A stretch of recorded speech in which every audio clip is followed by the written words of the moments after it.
Renato Brera, CFP, here's the guy with 20 years in the financial market.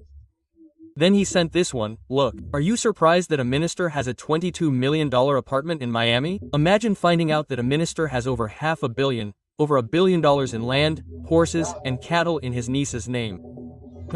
Man, I don't rule it out. And again, it's the same story, but if it's the minister I'm thinking of, the story is more complicated. These benches here are the most hated people in this country. It's not your turn to speak. The black guy's already gone. Valentina, you can continue. I said it. We're going to talk now about the $22 million property over there in the United States that Barroso bought outright, my friend. Cash, one little note on top of another, man. $22 million.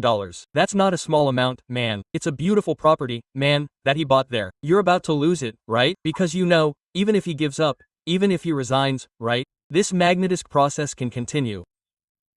If this wasn't effective in ending this process and freeing Bolsonaro to run in 2026, Barroso will certainly face the sanctions of the Magnitsky law, right?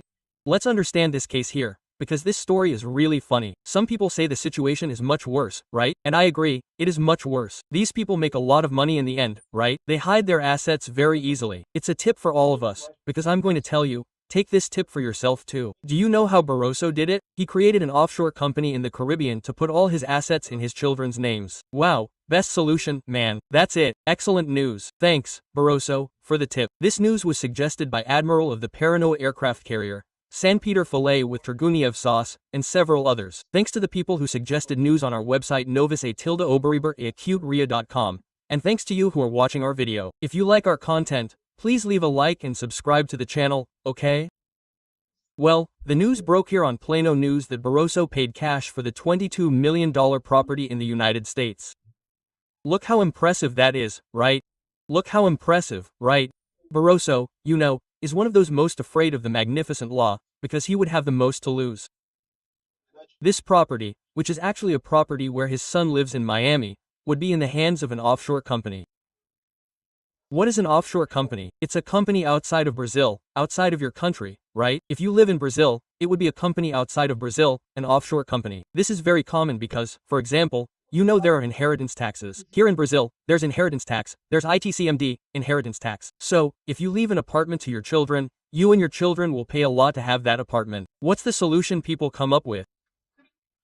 You create an offshore company, you and your children, so it's a joint venture between you and your children abroad, and in countries that don't have inheritance taxes, and there are several islands in the Caribbean that don't. And then, you put the following clause in your company's bylaws. If one of the partners dies, the others get the share of that partner who died. Got it? You're the father, you're the oldest, so it's natural for you to die. If, when you die, the company passes into your children's names, then, there's no inheritance. No one inherited anything in this case. It's a company that was created, right? Like, look, the tip there. Thanks, Barroso, for the tip there, right? So, that's what people do. There are several jurisdictions where this is perfectly reasonable, possible to do, and everyone does it. So here in Brazil or in the United States, you buy things in the name of this company, right? So the company, the holding company, right, is there in Bahamas or Ilha SN Kitts? Anyway, there are several islands that do this kind of thing. So you create a company here in Brazil that is owned by this company, and the company here in Brazil buys the apartments. So you live in an apartment that isn't yours, it belongs to the company. In fact, you own the company with your children, and then they can later include other grandchildren there. So, in other words, there's never any inheritance. In fact, the idea is to avoid inheritance, right? These people, man, that's what I tell you. The rich don't pay taxes, man. Lula keeps saying no to this idea, because we have to tax the richest and stuff like that. It doesn't work like that, man. Those who have money have power, man. Money is power. These guys cut that out. No, there's no such thing as the government taxing the rich. The government says it will tax the rich. The ones who end up paying are the poor middle class who don't have the money to pay a lawyer to do these things for them, right? So Barroso did this. He created a company in the Cayman Islands. I don't know where the island is, right? Then, from there, he created an offshore company in Florida called Telub. Yes, Florida LC. The name is formed by the initials of the family center, and bought this mansion, this apartment, for $4.1 million, which is $2 million too much, right? A decent apartment, man. You can have a barbecue. Here are some pictures of the apartment. Check it out. It's a luxury condominium with a pool in Florida, right? Look, this is a nice apartment. Here it is. Well, it was sold by Consultatio Cabescan, LLC and Tatelube, Florida LLC. Anyway, that's the story, right?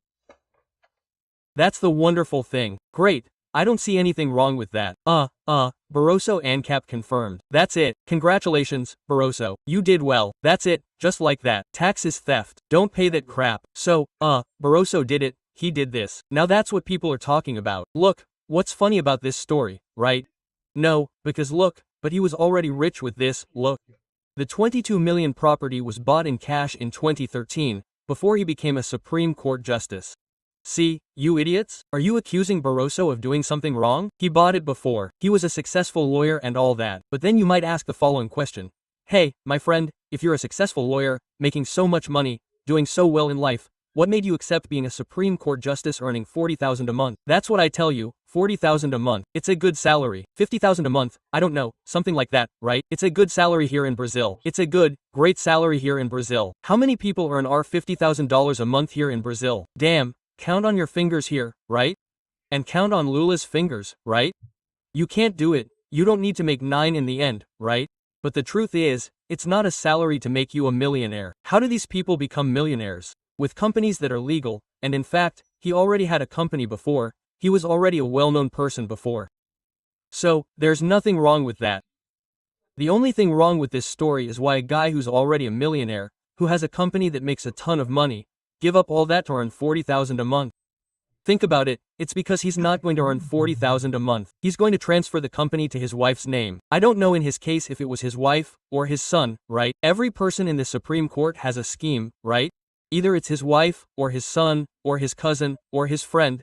There's something there, right? In other words, because he knows that if he goes to the Supreme Court, he'll stay in the company, right? No, directly. He can't own a company anymore because he was appointed Supreme Court justice. But the company goes into the name of his wife, his son, or whoever, and then he continues to profit the same way, and in the end, right, nothing changes. That's the story. So, what makes you stop to think about that, right? People here don't, because the absurdity is that he paid $2 million more upfront. I don't know what, but he wasn't a Supreme Court justice yet. He was a lawyer, he had a successful firm, not a successful office. No, congratulations to him. No one doubts that. Barroso, I studied at my law school, I studied with Barroso's books. So, congratulations to him. But in the end, why did this guy give up this entire fortune to be a Supreme Court justice, earning $50,000 a month? Which, again, for me, for you, for any normal Brazilian, is a huge fortune. It's not for these people. These people are just scraps, it's pocket change, right? It's money they keep in their pockets in case they need to give change to someone. They have change in their pockets, right? Anyway, here's the fortune from Barroso's mansion, and now he can't go to that mansion anymore. Damn. And if Magnetus comes, my friend, he loses, right? Magnet, which immediately seizes real estate or any asset in the United States, right?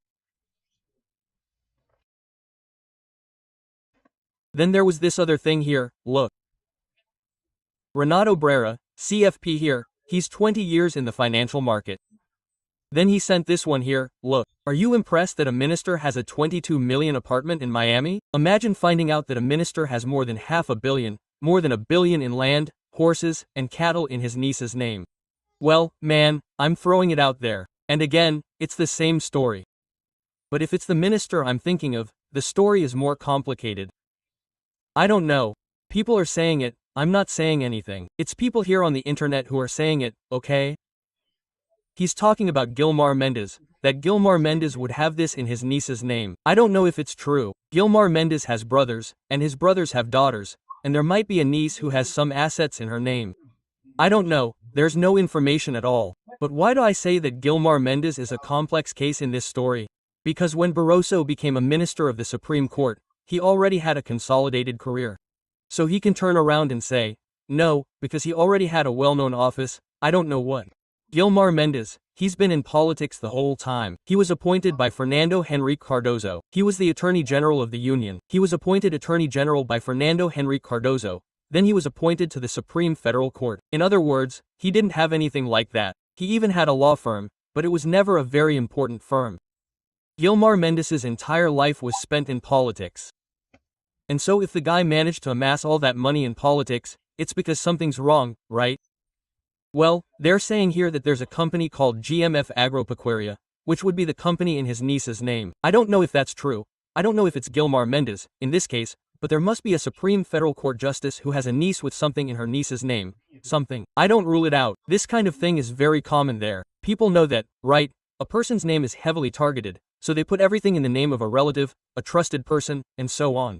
I don't rule out that possibility, right? The funny thing is the people defending him here, right? The minister, at least, was a renowned lawyer before becoming a minister. Wait, which minister are you talking about? Which minister are you talking about who was a renowned, established lawyer before becoming a minister? Because Gilmar Mendes wasn't. He was always a public servant, right? So I'm talking about the Bolsonaro family case with 51 properties and I don't know what.